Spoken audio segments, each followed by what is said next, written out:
not born in a Pentecostal Christian family, church. I was born in an Orthodox priesthood Hindu family.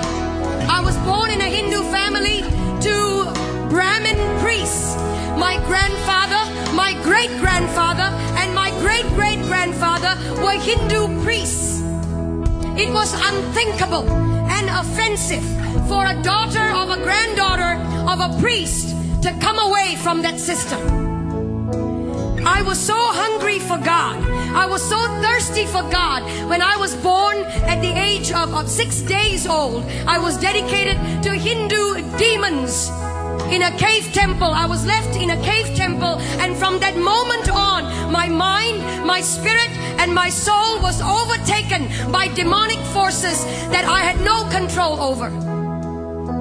I could not control these forces. They controlled me. Every decision I made, everything I became. I began to learn to worship the names of over 2,000 gods. Over 2,000 gods by memory. It was required of me. It was required of the priesthood. And I, as an obedient daughter of a priest or granddaughter of a priest, I learned the names of 2,000 gods. At the age of 19 or 20, I was so hungry for God, but I did not know His name, where He was, who He is. And so I started a journey of pain and darkness. At the age, in my late teens, in 1920, I became discipled under a witch. And the reason I went into that was not to harm anyone, but to find God. Any which way at all. When you're hungry, you get desperate. And when you're desperate, you will do anything to find God. And so I went after Him. And I didn't find Him in the pages of Hinduism. I didn't find Him in the pages of the priesthood creed. I didn't find Him in the pages of mantras and prayers that I was taught to believe in. I didn't find Him in the rooms of temples. Huge temples. I would go into that and want to look for God. There was one time I was in southern India, and there was in this temple. I went in and I opened the curtain. There was a veil that divided the holy area from the rest of the public. Well, I couldn't wait. I had no authority to go into that area. Only a male priest could go in there. I opened the curtain, and there was a 10-foot idol. 12 arms, 12 faces, myriad number of eyes. He didn't see me. He couldn't hold me. He had eyes and could not see me. Years down the road, I was struck with a demonic pain in my body. From the top of my head to the tips of my feet, I would be in pain. Painkillers and suicide came the order of the day. I took painkillers every day, more than the required dose, just to knock myself out. And in my mind, it was one thought: if I ended my life, I would end the pain. And so I was sitting at the edge of my bed, possibly on the last day of my life on this planet. Sometimes, when it all looks lonely, you feel that nobody really cares. Hear me, young people. He's watching over you. He's watching over you. And it may not be tangible, but He's over you. And He loves you. And He'll come through for you if you would just focus on Him and let the other stuff go.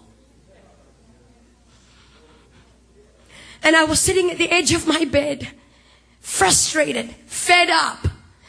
And I cried out like you have cried out. Jesus!